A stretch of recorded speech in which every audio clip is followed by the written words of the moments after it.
Okay, chika muna tayo. Usapang legal muna.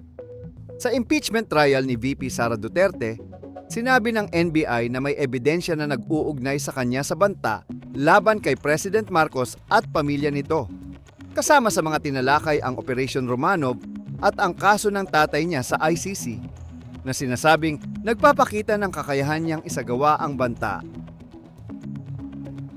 Balita mula sa Senado. Isang opisyal ng NBI ang nagpatunay na nagbanta umano si Vice President Sara Duterte laban kay President Marcos at iba pa. Bahagi ito ng impeachment proceedings na kasalukuyang dinidinig sa Senado.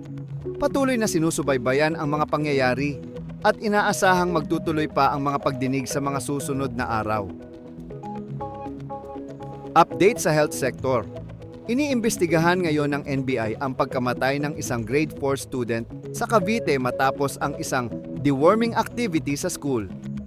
Kahit may ganitong insidente, sabi ng DOH, tuloy pa rin ang National Deworming Program dahil nananatili itong ligtas at epektibo.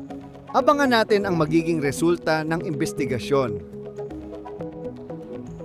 May malungkot na balita mula sa Negros Oriental. Pinatay ang American marine biologist na si Kent Carpenter sa loob ng kanyang bahay sa Sibulan. Kilala si Carpenter sa kanyang papel bilang expert witness para sa Pilipinas sa South China Sea Arbitration laban sa China noong 2016. Heads up sa mga taga-Masbate, may naitalang PIPWire na lindol malapit sa Claveria mula pa noong Lunes ayon sa 5 Volks. Pinakamalakas dito ay umabot sa intensity V, kaya't pinaalalahanan ang mga residente na maging alerto sa mga senyales ng tsunami.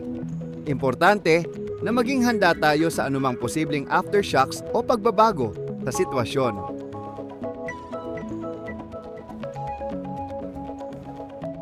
Mga taga-Masbate, maging alerto sa posibleng tsunami at bantayan ang mga update mula sa 5 Volks.